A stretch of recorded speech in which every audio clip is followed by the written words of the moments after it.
During psychedelic sessions with drugs such as peyote, mescaline, psilocybin, and LSD, consciousness can contact the evolutionary wisdom which resides inside your cells,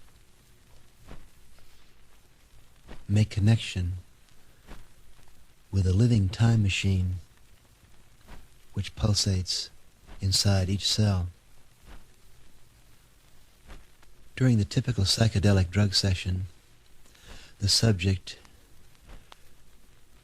reports being tumbled through a compressed history of evolution. At 1 second, you lie pulsating as a single cell. In the next second, ancient memories of mammalian existence sweep over your consciousness. In the next second, 100 file card memories of other human lives spin through your projector.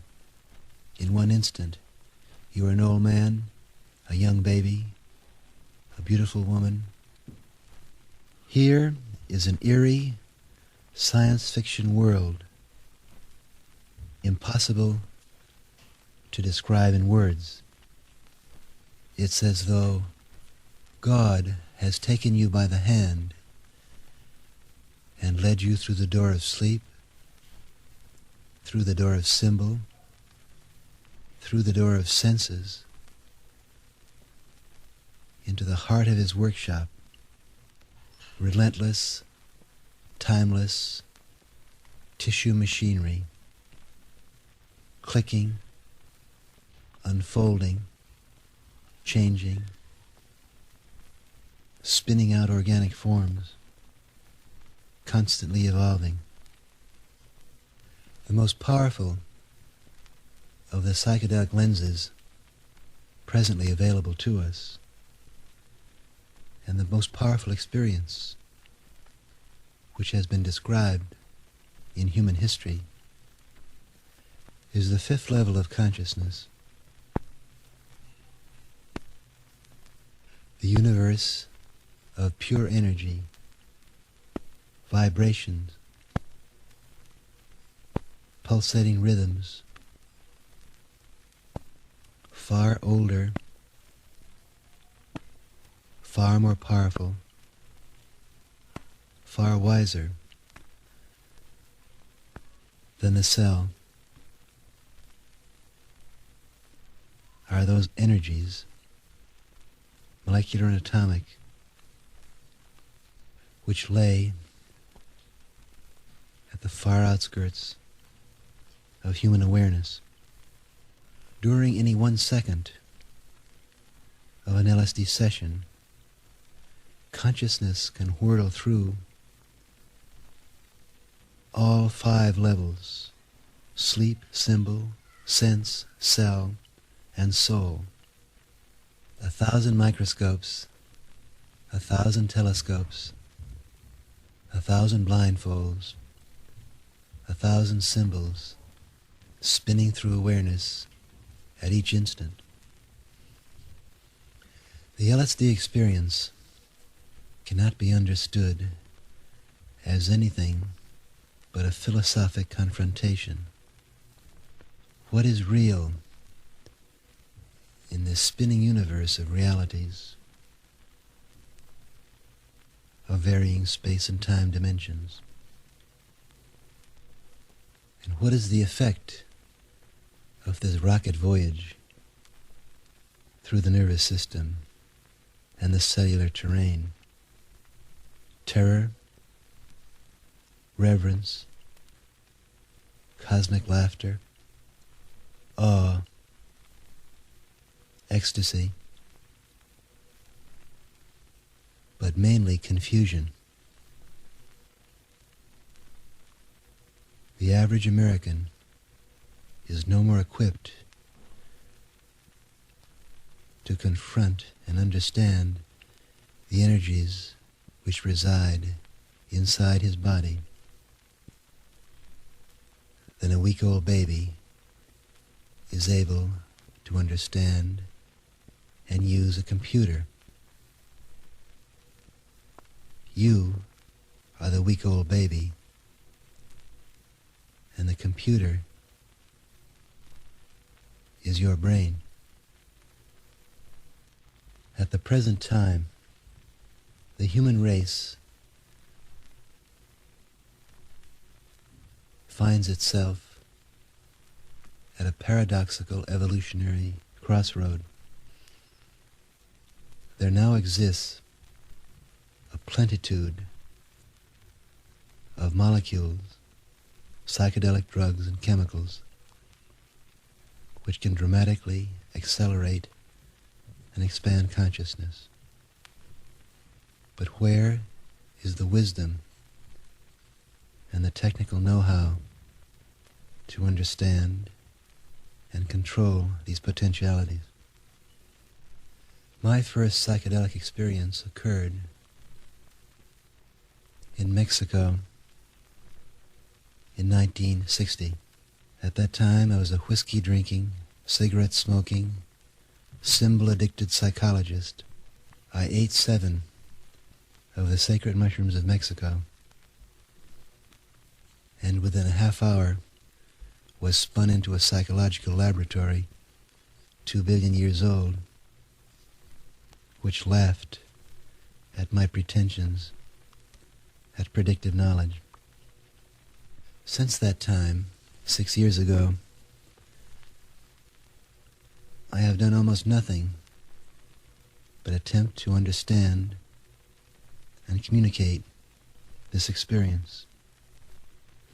Shortly thereafter, I returned to Harvard University and gave psychedelic drugs to some 300 professors, graduate students, writers, and philosophers. 75% of these people reported the most revelatory and educational experience of their lives. We gave these drugs to 36 prisoners who looked at the cops and robbers game through the brutal microscope of expanded consciousness and laughed and gave up crime.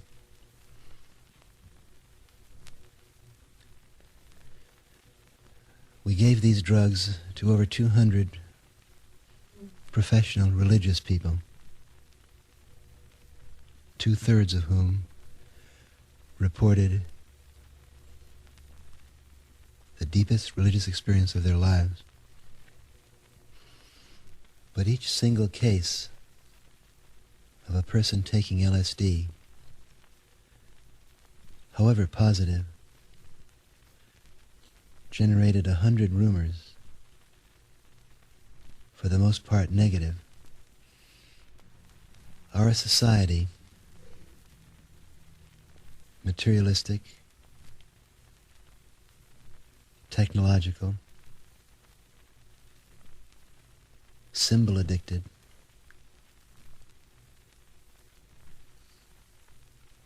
is made uneasy by the thought of people turning inward.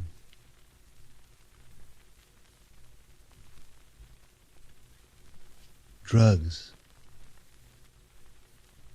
the terror word of the 20th century.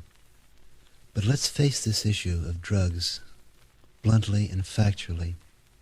The embarrassing truth is that consciousness is a chemical phenomenon. Everything that you have ever experienced, you experienced because of a chemical reaction in your nervous system. Memory is a chemical process. Learning is a chemical process. Stupidity is a chemical process. Stupor is a chemical process. Normal awareness is a chemical process. The language of your body is the language of molecules. The retina of your eye, the delicate membrane of your ear, your nerve cells, your tissue cells do not speak English, nor Latin, nor French. They are designed, they have been designed by a 2 billion year process of trial and error to receive, decode, and send out a language which is chemical. Perhaps the mystery and the fear itself which surrounds the word drugs is due to the fact that he who deals with symbols deals with changing and structures. But he who deals with chemicals tampers with the basic power and energy of life. Thus come the rumors of danger. Psychedelic drugs, they threaten the solidity and durability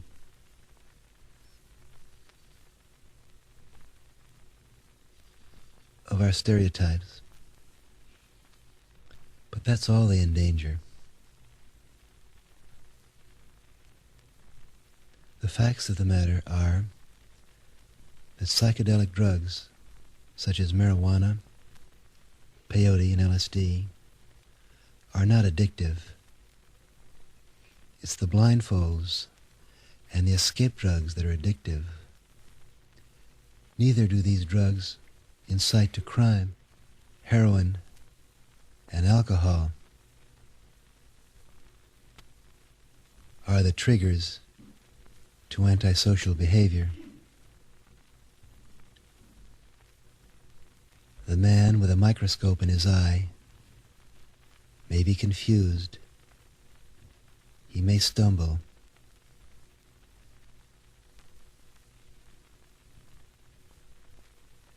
He may cry out.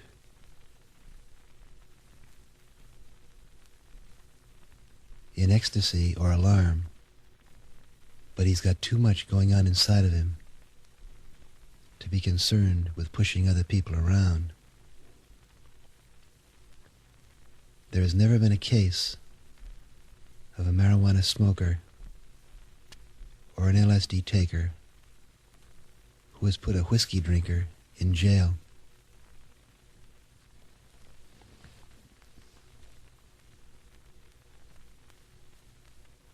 These days,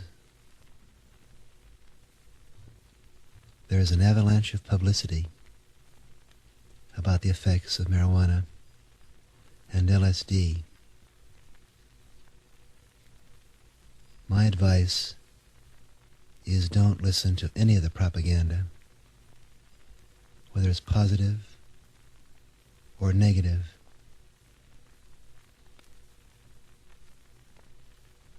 Don't believe what you read in the papers, and don't listen to general statements.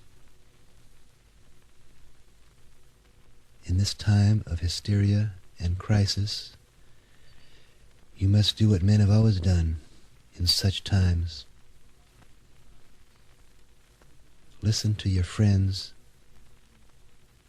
and trust your own judgment.